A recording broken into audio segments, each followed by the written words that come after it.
Super tasty egg pouch recipe ಇವತ್ತು. ಇದು ಮಕ್ಕಳಿಂದ ಹಿಡಿದು ದೊಡ್ಡವರವರೆಗೂ ತುಂಬ ಇಷ್ಟವಾಗಿ ತಿನ್ನುವಂತಹ ರೆಸಿಪಿ. ನೋಡಿ, ನಾನೀಗ ಒಂದು ಸೌಟ್ ತೆಗೆದುಕೊಂಡಿದ್ದೇನೆ. ಸಣ್ಣ ಬಾಣಲೆ ಸಹ ತೆಗೆದುಕೊಳ್ಬೋದು. 1 ಚಮಚ ತೆಂಗಿನ ಎಣ್ಣೆ ಅಥವಾ ತುಪ್ಪ ಹಾಕಿ ಇದಕ್ಕೆ ಒಂದು ಮೊಟ್ಟೆಯನ್ನು ಒಡೆದು ಹಾಕುವ. ನಾವು ಇದಕ್ಕೆ ನೋಡಿ, ಮೆಲ್ಲ ಉರಿಯಲ್ಲಿ ಇದನ್ನು ಬೇಯಿಸುವ.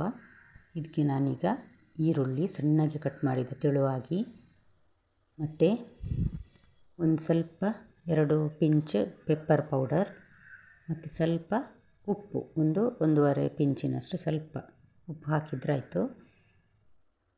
ಹೀಗೆ ಮೆಲ್ಲ ಉರಿಯಲ್ಲಿ ಬೇಯಲಿಕ್ಕೆ ಇಡುವ ನಾವು ಇದಕ್ಕೆ. ಕ್ಯಾರೆಟ್ ತುರಿ ಸಹ ಮಕ್ಕಳು ತಿಂತಾರಾದರೆ ಹಾಕ್ಬೋದು. ನೋಡಿ, ಈಗ ನಾನು ಇದನ್ನು ತಿರುಗಿಸಿ ಹಾಕಿದೆ. ಇನ್ನೊಂದು ಸಲ ಎಣ್ಣೆ ಹಾಕುವ ಅಗತ್ಯ ಇಲ್ಲ. ಇದು ಒಗ್ಗರಣೆ ಸೌಟಲ್ಲೆಲ್ಲ ಏನು ತಳ ಹಿಡಿಯದೆ ತೆಗಿಲಿಕ್ಕೆ ಆಗ್ತದೆ ಇದನ್ನು. ನೋಡಿ, ಒಂದು ಎಗ್ ಪೋಚ್ ರೆಡಿ ಆಯಿತು. ತುಂಬ ಟೇಸ್ಟಿ ಆಗ್ತದೆ ಇದು. ಮೊದಲನೇ ಬಾರಿ ನನ್ನ ವಿಡಿಯೋ ನೋಡುವ ವೀಕ್ಷಕರಾದರೆ ದಯವಿಟ್ಟು ಸಬ್ಸ್ಕ್ರೈಬ್ ಮಾಡಿ, ಲೈಕ್ ಮಾಡಿ, ಮತ್ತು ಫ್ಯಾಮಿಲಿ ಫ್ರೆಂಡ್ಸಿಗೆ ಶೇರ್ ಮಾಡಿ.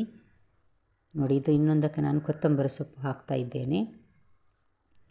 ಇದೇ ರೀತಿ ಪೆಪ್ಪರ್ ಪೌಡರ್, ಆನಿಯನ್ ಮತ್ತು ಸಾಲ್ಟ್ ಹಾಕಿ